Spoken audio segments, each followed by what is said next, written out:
India and China ലോകത്തിലെ 40% പോപ്പുലേഷനും അധിവസിക്കുന്ന രണ്ട് രാജ്യങ്ങൾ. നിങ്ങൾ എന്നെങ്കിലും ചിന്തിച്ചിട്ടുണ്ടോ എന്തുകൊണ്ടാണ് ഈ രണ്ട് രാജ്യങ്ങളിലും ഇത്രയധികം ജനസംഖ്യ വന്നത്? 170 രാജ്യങ്ങളെ എടുത്തു നോക്കുകയാണെങ്കിൽ ആ രാജ്യങ്ങളിൽ ഉള്ളതിനേക്കാൾ ഇരട്ടി ജനസംഖ്യയാണ് നിങ്ങൾക്ക് ഇന്ത്യയിലും ചൈനയിലും കാണാൻ കഴിയുക. ഈ രണ്ട് രാജ്യങ്ങളും ഏഷ്യയിൽ വരുന്നതാണ്. എന്നാൽ എന്തുകൊണ്ടാണ് ഈ രണ്ട് രാജ്യങ്ങളിൽ മാത്രമായി ഇത്രയധികം ജനസംഖ്യ വന്നത്? ഈ ഒരു കാര്യം എന്നെങ്കിലും നിങ്ങളുടെ മനസ്സിലുണ്ടായിട്ടുണ്ടെങ്കിൽ ഈ ഒരു വീഡിയോ അവസാനം വരെ കാണുക. നിങ്ങൾക്കുള്ള ഉത്തരം ഈ വീഡിയോയിൽ തന്നെയുണ്ട്. യൂഷ്വലി നമ്മളെല്ലാവരും കേൾക്കുന്ന ഒരു കാര്യമാണ്, ഭൂമിയിൽ മനുഷ്യരുടെ എണ്ണം ക്രമാതീതമായി ഉയരുന്നു.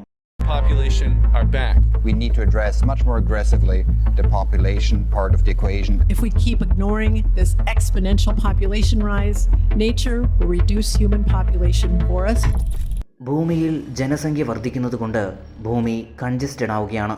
വരാൻ പോകുന്ന മനുഷ്യർക്ക് ജീവിക്കാൻ കഴിയാത്ത വിധത്തിലുള്ള അവസ്ഥയായിരിക്കും ഭൂമിയിൽ നമുക്ക് കാണാൻ കഴിയുക. എന്നാൽ സത്യം ഇതാണോ?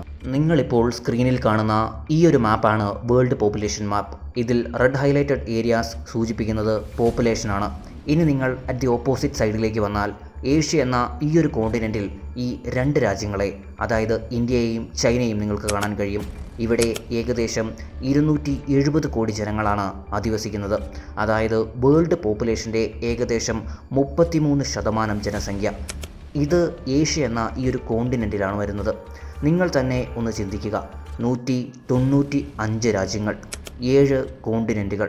എന്നാൽ ഇതിൽ നിന്നെല്ലാം വിഭിന്നമായി ചൈനയിലും ഇന്ത്യയിലും മാത്രം എന്തുകൊണ്ട് ഇത്രയധികം പോപ്പുലേഷൻ വന്നു? ഇന്ത്യയുടെയും ചൈനയുടെയും ജിയോഗ്രഫിയാണോ ഇതിന് കാരണം? ഹൈ ഓൾട്ടിറ്റ്യൂഡ് മൗണ്ടെയിൻ റേഞ്ചും ലേക്സും ഹൈ ക്വാളിറ്റി സോയിലും റെയിൻഫോളുമാണോ ഇത്രയധികം ജനസംഖ്യ ഈ രണ്ട് പ്രദേശങ്ങളിലും കൂടാനുള്ള കാരണം? അങ്ങനെയെങ്കിൽ ഹൈ ഓൾട്ടിറ്റ്യൂഡ് മൗണ്ടെയിൻ റേഞ്ചസും ഫെർട്ടൈൽ ലാൻഡും റെയിൻഫോളുമുള്ള മറ്റ് രാജ്യങ്ങളുണ്ടല്ലോ, like South America and European countries. അങ്ങനെയെങ്കിൽ ഈ രണ്ട് രാജ്യങ്ങൾക്ക് എന്ത് അഡ്വാൻറ്റേജാണ് കിട്ടിയത്? ഇവിടെ ഉണ്ടായിരുന്ന ചൈനീസ് ആൻഡ് ഇൻഡസ് വാലി സിവിലൈസേഷനാണോ ഇവരെ സഹായിച്ചത്? അങ്ങനെ നോക്കിയാൽ ഇതേ സമയത്ത് തന്നെ വ്യത്യസ്തങ്ങളാർന്ന രാജ്യങ്ങളിൽ മെസപ്പൊട്ടോമിയൻ സിവിലൈസേഷൻ, ഈജിപ്ഷ്യൻ സിവിലൈസേഷൻ, അങ്ങനെ പല സിവിലൈസേഷൻസും ഉണ്ടായിരുന്നല്ലോ. ഈ ഒരു ചോദ്യത്തിൻ്റെ ഉത്തരം ഒളിഞ്ഞു കിടക്കുന്നത് ഹോമോ സാപ്പിയൻസ് എന്ന നമ്മുടെ എവല്യൂഷൻ്റെ സമയത്താണ്. ഹോമോ സാപ്പിയൻസ് എന്ന പുതിയൊരു ജീവി ഭൂമിയിൽ ജന്മമെടുക്കുന്നു. എവല്യൂഷൻ ഇവരെ ആഫ്രിക്കയിൽ നിന്നും മറ്റ് കോണ്ടിനെൻറ്റുകളിലേക്ക് സ്പ്രെഡാക്കുന്നു. ഇന്ന് നാം വിശ്വസിക്കുന്നത് ആദിമ മനുഷ്യരുണ്ടായിരുന്നത് ആഫ്രിക്കയിലായിരുന്നു എന്നാണ്. എന്നാൽ 2,95,000 ഇയേഴ്സിനെഗോ ഇവർ ഗുഹയിലായിരുന്ന സമയത്ത് നിങ്ങൾ ഇന്ത്യൻ സബ് കോണ്ടിനെൻറ്റ് പരിശോധിക്കുകയാണെങ്കിൽ ഇവിടെ 2 സ്റ്റോറി ഹൗസസ് ഇവർ ബിൽഡ് ചെയ്തിരുന്നു. ഞാൻ പറയുന്നത് ഇൻഡസ് വാലി സിവിലൈസേഷനെ പറ്റിയാണ്. ലിറ്ററലി ആ ഒരു ടൈമിലെ തന്നെ ഏറ്റവും അഡ്വാൻസ്ഡ് ആയിട്ടുള്ള ഒരു സിവിലൈസേഷൻ ആയിരുന്നു ഇൻഡസ് വാലി സിവിലൈസേഷൻ. ഇത് ഇന്ത്യയിലായിരുന്നു ഒറിജിനേറ്റഡ് ആയിട്ടുണ്ടായിരുന്നത്. IVCയുടെ ആർക്കിയോളജിക്കൽ എവിഡൻസസ് നമ്മെ പഠിപ്പിക്കുന്ന ഒരു കാര്യമുണ്ട്, ഇവർ എത്രയധികം അഡ്വാൻസ്ഡ് ആയിരുന്നു എന്ന്. Great bath, granaries, drainage system, port cities and many more. ഞാൻ ഇവരെപ്പറ്റി നിങ്ങളുടെ അടുത്ത് പറയുന്നതിൻ്റെ കാരണം അന്നത്തെ തന്നെ ഏറ്റവും കൂടുതൽ പോപ്പുലേഷൻ ഉണ്ടായിരുന്ന ഒരു സിവിലൈസേഷൻ ആയിരുന്നു ഇൻഡസ് വാലി സിവിലൈസേഷൻ എന്നത്. 1/5 ജനങ്ങളും അധിവസിച്ചത് ഇവിടെയാണ്. ഇന്ത്യൻ സബ് കോണ്ടിനെൻറ്റിൽ ഇൻഡസ് വാലി സിവിലൈസേഷൻ ഫ്ലറിഷ് ആകുന്ന സമയത്ത് തന്നെ ഇന്ത്യയിൽ നിന്നും 4000 കിലോമീറ്റർ അകലെ ചൈനയിലും ചൈനീസ് സിവിലൈസേഷൻ ഇമർജ് ആവുകയായിരുന്നു. ഹുവാങ് ആൻഡ് യാൻസി റിവേഴ്സിൻ്റെ ബാങ്ക്സിലായിരുന്നു ഈ ഒരു സിവിലൈസേഷൻ ഫ്ലറിഷ്ഡ് ആയത്. അന്യാങ് സിറ്റി ആയിരുന്നു ഇവരുടെ ക്യാപിറ്റൽ.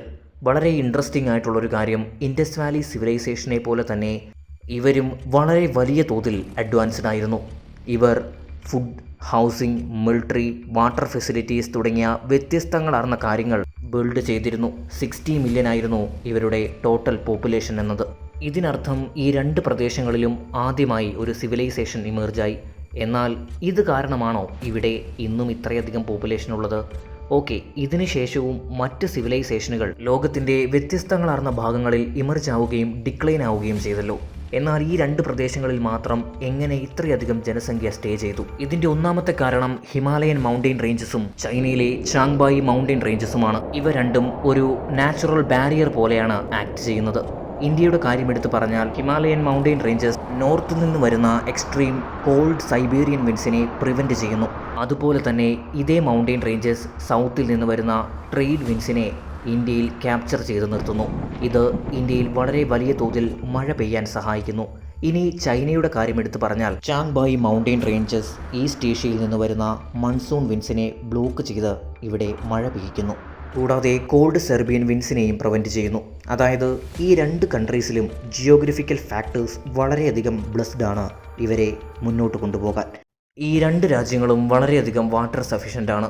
ഏകദേശം ഇന്ത്യയിൽ 400-ലധികം ലേക്സ് നിങ്ങൾക്ക് കാണാൻ കഴിയും. അറ്റ് ദി ഓപ്പോസിറ്റ് ചൈനയിലാണെങ്കിൽ ഏകദേശം 1500-ലധികം ലേക്സ് നിങ്ങൾക്ക് കാണാൻ കഴിയും. ഇതുകൊണ്ട് തന്നെ ഈ രണ്ട് പ്രദേശങ്ങളിലും വളരെയധികം ഫെർട്ടൈലായിട്ടുള്ള അഗ്രികൾച്ചറൽ ലാൻഡ്സുമുണ്ട്. ഈ ഫീച്ചേഴ്സ് എല്ലാം ഈ രണ്ട് പ്രദേശങ്ങളെയും ഹാബിറ്റബിൾ ആക്കുന്നു മറ്റ് പ്രദേശങ്ങളെ അപേക്ഷിച്ച്. ഈ രണ്ട് മൗണ്ടെയിൻ റേഞ്ചസും ഇവിടെ ടെമ്പറേച്ചറിനെ മെയിൻറ്റെയിൻ ചെയ്തു.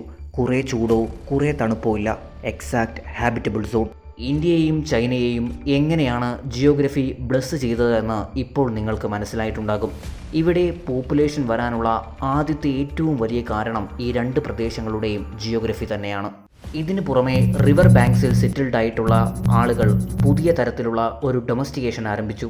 ഞാൻ പറയുന്നത് അനിമൽ ഡൊമസ്റ്റിക്കേഷൻ അല്ല, മറിച്ച് പ്ലാന്റ് ഡൊമസ്റ്റിക്കേഷനാണ്. ഹണ്ടിങ് ഗ്യാതറിങ്ങിൽ നിന്നും ഇവർ പ്ലാന്റ് കൾട്ടിവേഷനിലേക്ക് ഷിഫ്റ്റായി. ഇത് ഇവരെ ഒരു സ്പെസിഫിക് പ്ലേസിൽ സെറ്റിലാവാൻ സഹായിച്ചു. ഈ പ്രദേശങ്ങളിലെ വാട്ടർ ഫെസിലിറ്റീസ് റൈസ് കൾട്ടിവേഷന് വളരെയധികം അഡാപ്റ്റബിൾ ആയിരുന്നു. റൈസ് കൾട്ടിവേഷൻ ഇവിടെ ഉണ്ടായിരുന്ന ജനങ്ങൾക്ക് ഒരു ഹ്യൂജ് എമൗണ്ടിൽ ന്യൂട്രിയൻസ് പ്രൊവൈഡ് ചെയ്തു. കൂടാതെ ഇതിനൊരു സൈഡ് എഫക്റ്റും ഉണ്ടായിരുന്നു. റൈസ് കൾട്ടിവേഷൻ്റെ ഏറ്റവും വലിയ ഡിസഡ്വാൻറ്റേജ് ആയിരുന്നു ആളുകൾ കുറവായിരുന്നത്. എന്നാൽ ഈ ഒരു ഡിസഡ്വാൻറ്റേജിനെ അവർ വളരെ വലിയ തോതിൽ തങ്ങളുടെ അഡ്വാൻറ്റേജ് ആക്കി മാറ്റി.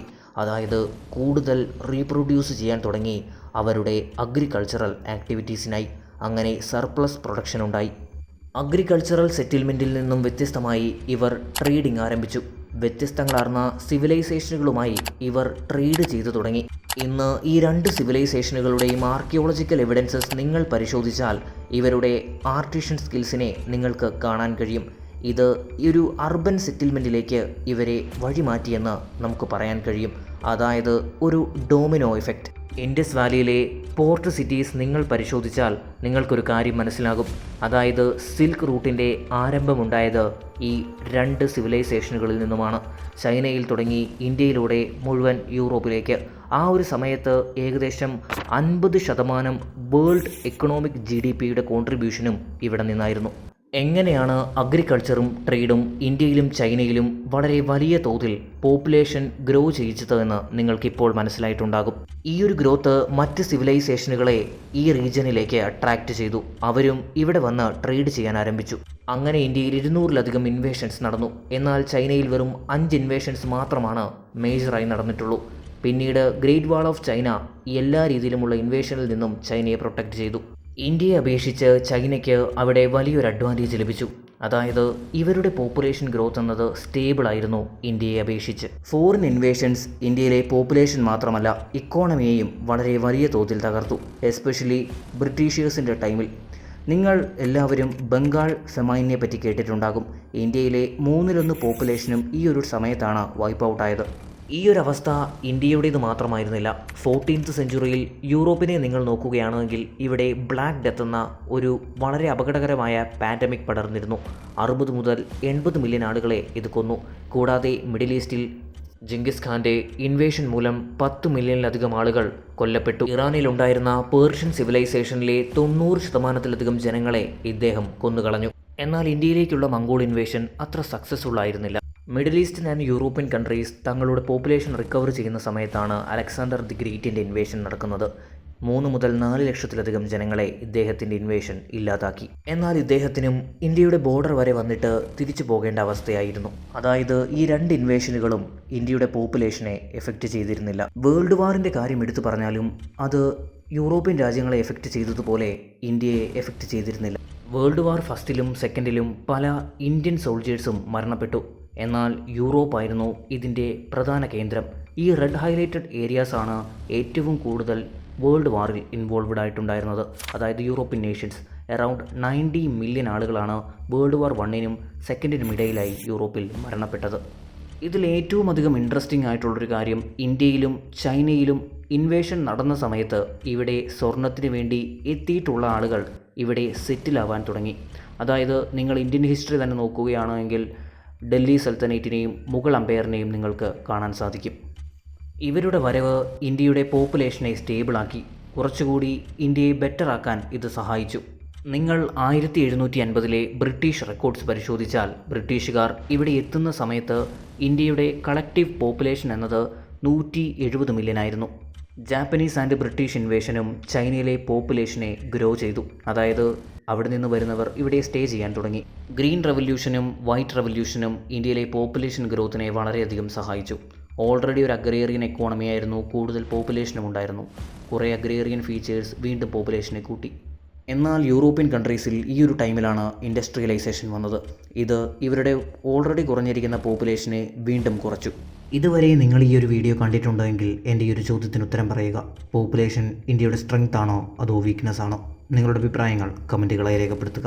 ഈ ഒരു വീഡിയോ നിങ്ങൾക്ക് ഇഷ്ടമായെങ്കിൽ വീഡിയോയ്ക്ക് ഒരു ലൈക്ക് നൽകാനും ചാനൽ സബ്സ്ക്രൈബ് ചെയ്ത് നോട്ടിഫിക്കേഷൻ ബെൽ ഓളിൽ എനേബിൾ ചെയ്യാനും മറക്കരുത്. പരമാവധി വീഡിയോ കൂട്ടുകാരുമായി ഷെയർ ചെയ്യുക. മറ്റൊരു ഇൻട്രസ്റ്റിംഗ് വീഡിയോയുമായി വീണ്ടും വരുന്നതുവരേക്കും thanks for watching and good bye.